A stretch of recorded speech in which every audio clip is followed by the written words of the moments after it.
Praise lord. 28వ కీర్తన 2వ వచనం. నేను నీకు మొర్రపెట్టినప్పుడు నీ పరిశుద్ధాలయం వైపునకు నా చేతులనెత్తినప్పుడు నా విజ్ఞాపన ధ్వని ఆలకింపుము. ప్రార్థన ఆలకించువాడు అని మన దేవునికి పేరుంది. భక్తుడు ఇక్కడ ప్రార్థన చేస్తూ, నేను ప్రార్థన చేసినప్పుడు నువ్వు నా ధ్వని, నా ప్రార్థన, నా మొర్ర తప్పకుండా వినాలయ్యా. నీ పరిశుద్ధాలయం వైపుకు నా చేతులు నేను ఎత్తుతున్నాను. నువ్వు నా ప్రార్థన వినకపోతే సమాధిలోనికి దిగువారి వల్ల నేను అయిపోతాను.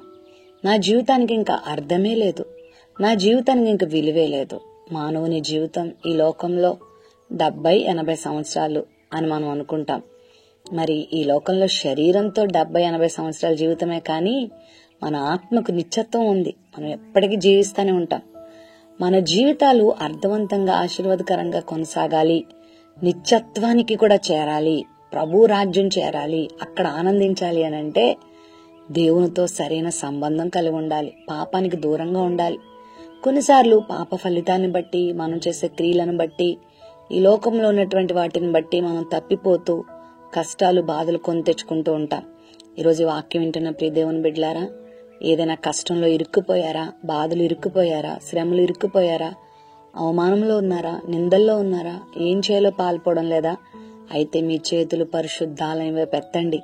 ప్రభు దగ్గరికి రండి. ప్రభు మనకు ఆధారంగా ఉన్నాడు. నువ్వు ఆయన దగ్గరికి వచ్చి మొర్ర పెట్టుకుంటే, నీ బాధ అంతా ఆయనకు చెప్పుకుంటే, నీ శ్రమ అంతా ఆయనకు చెప్పుకుంటే, నీ వేదనంతా ఆయనకు చెప్పుకుంటే, ఆయన ఎంత గొప్పవాడంటే నువ్వు అడిగినట్లుగా ఆయన చేయగలడు. అంత మాత్రమే కాదు, నువ్వు అడిగిన దానికన్నా, నువ్వు ఊహిస్తున్న దానికన్నా ఇంకా శ్రేష్టమైన విధానంలో ఆయన నీకు జవాబిస్తాడు, నీకు మేలు చేస్తాడు. కృంగిపోవద్దు.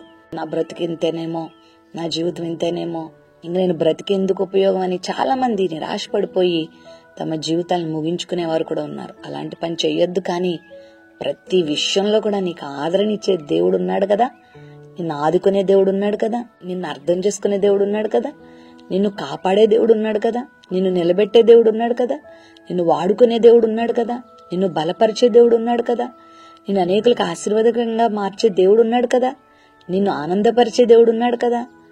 అది నమ్మి ప్రభు దగ్గరకు వచ్చి నువ్వు ప్రార్థన చేయగలిగితే చాలు, ప్రభు మీద ఆధారపడగలిగితే చాలు, గొప్ప సహాయాన్ని నువ్వు పొందుకుంటావు.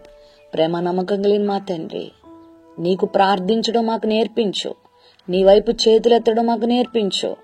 అయినా ఎలాంటి సమస్యల నుండి అయినా, ఎలాంటి వేదనలో నుండి అయినా, ఎలాంటి నైనా అగాధములో నుండి అయినా ప్రార్థన మమ్మల్ని పైకి లేవనెత్తగలదని ఈరోజు మీతో మాతో మాట్లాడారు.